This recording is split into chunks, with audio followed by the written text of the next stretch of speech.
Top researchers at 21 University have recently reported that women can smell alpha males from over a mile away. Best way to smell like an alpha male? Tactical soap. Pheromone-infused soap for men, proud channel sponsor at 21 Studios. I'm Anthony Dream Johnson, and I approve this soap. Order now at the link below. Use coupon code 21C for 10% off now.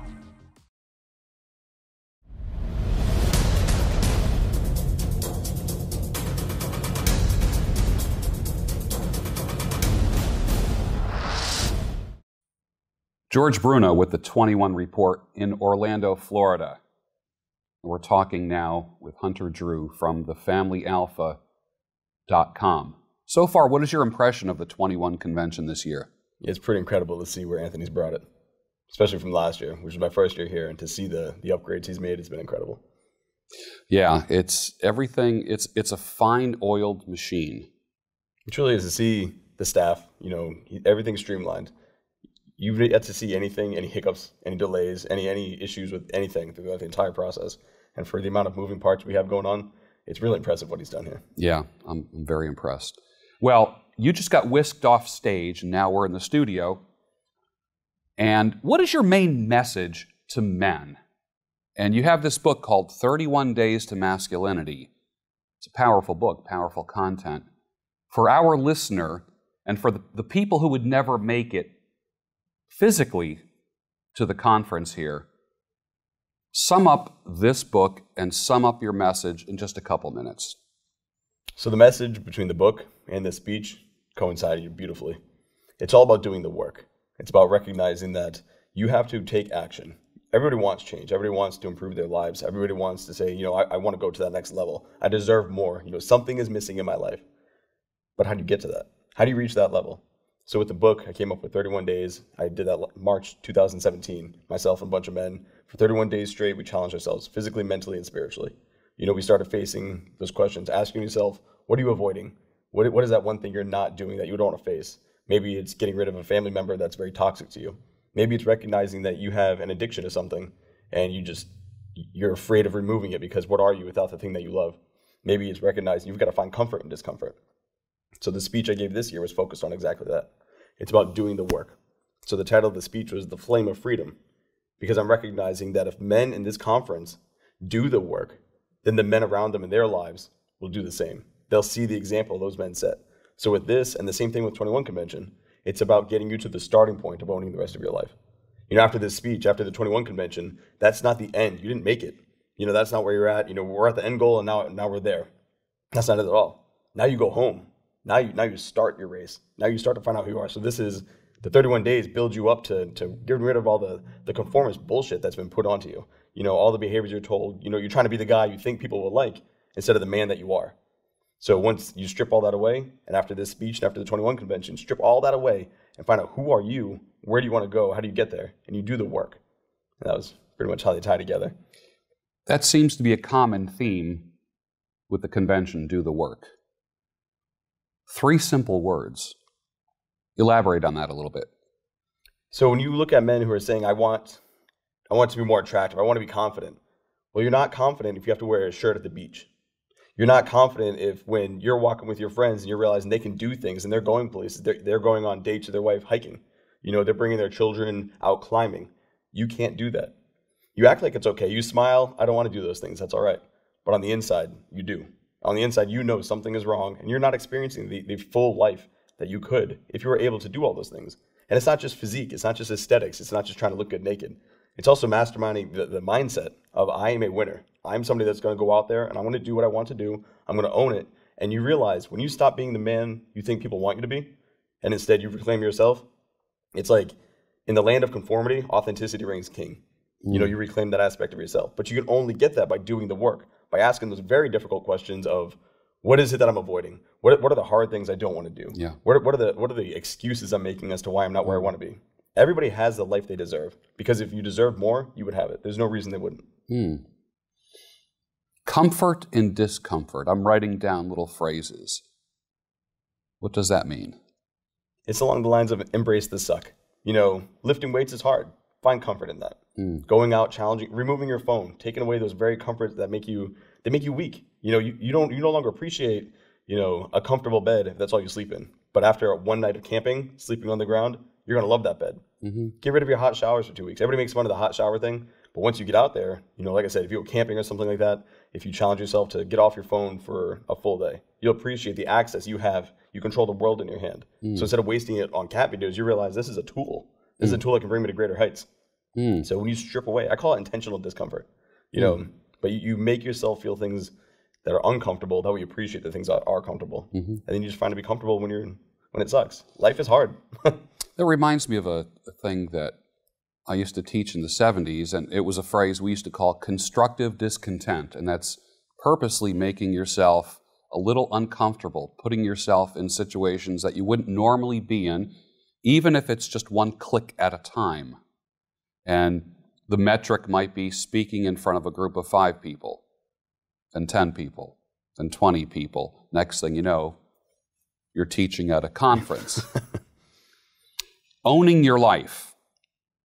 That was powerful. How does a man own his life?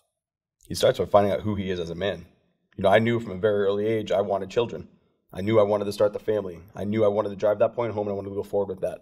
I was going to grow up, I was going to make it happen. For some men, they want to go out and they want to explore. They want to be conquerors. They want to go out and see everything that's out there for them to see and experience it all. There's no difference between those men. People love to say it's this or that. Family men can't get along with, the entrepreneurs that are out there traveling. We were speaking earlier about digital nomads. How can I, a man who's been married for 10 years, I've got 2 children, the nuclear family going on, how can I relate to guys like Kyle Trouble who are out there traveling the world, living off their sites? Because he's a man, because masculinity is universal. There's nothing special about it at all, honestly. It overlaps and you recognize a man. It's not an American thing. It's a man thing. Across every culture, you can recognize a man as a man, and that's universally understood. Yeah. Trying to be liked. There's a lot of people out there just trying to be liked. Like their end goal is that they want to be liked. That's not good, is it? At the beginning of my speech, I made it very clear where I stood on the amount of F's I gave to whether you liked my message or not, whether you agreed with what I was doing or not. And guys will come up and they're like, oh, well, Rollo said you should do this, and then Socrates said you should do that, and then Ryan Stone's telling me this. You've got all these guys saying these different things. What it comes down to is, what do you want to do? Don't worry about whether it's approved upon by others. Like I said, once you start doing your own thing, people will like you. But it's when you try to be liked, people know. They can see through the facade. Yeah. You got to own it. Yeah. I've had people say to me, if I want to start a YouTube channel, what should I do? And I go, just start. Go. You'll figure it out, and your audience will find you. I told a guy who was a welder, he says, all I do is welding. I go, what do you mean all you do is welding? Press record and show people how to weld a joint, period. I said, you're going to get like 150 people saying, wow, I like how you did that. I'm going to use that tip. You're going to gain an audience no matter what your topic is, no matter what your content is.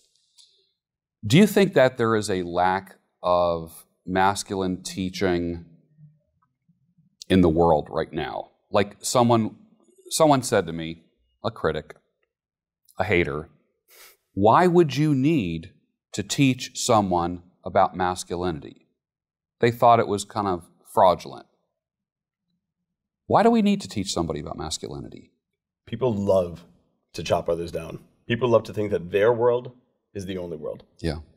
We need to teach that. We need to ensure that and like I said, the flame of freedom, that's what those speeches are about. And that's what I want. I want these men to go out and be an example.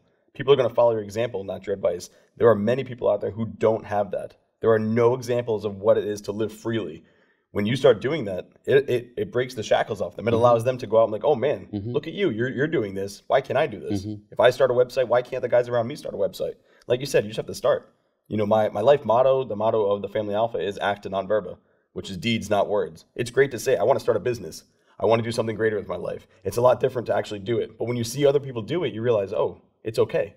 So when I say, go out there, light that fire inside, light that fire in your brothers, light their torches, go forward, seize the day. I'm not being, one of those superficial, like, hey, let's get them pumped up motivational speakers. I'm literally meaning it. Like when you go out there and you own your shit and you go forward and you start, doing the things you want to do, your friends see that. Your family sees that. The men around you will see that, and they will take the same actions because they see they're allowed to do so because of the example that you set for them. That's another theme that I've been seeing like in the past year is extreme ownership. I guess it's Jocko Willink talks about that. That's kind of an interesting thing. What happens in a man's life when he takes extreme ownership of his life and his outcomes? Two things. You realize that you're the problem. You're the problem of every single thing that's happened in your life. All the things that are bad, that's your fault. All the things that have gone awry, you've not achieved, that's your fault. But once you accept that, once you take on that ownership, you also realize that you're the solution. You can fix all those things that you created. You can bring yourself to the heights you want to go to.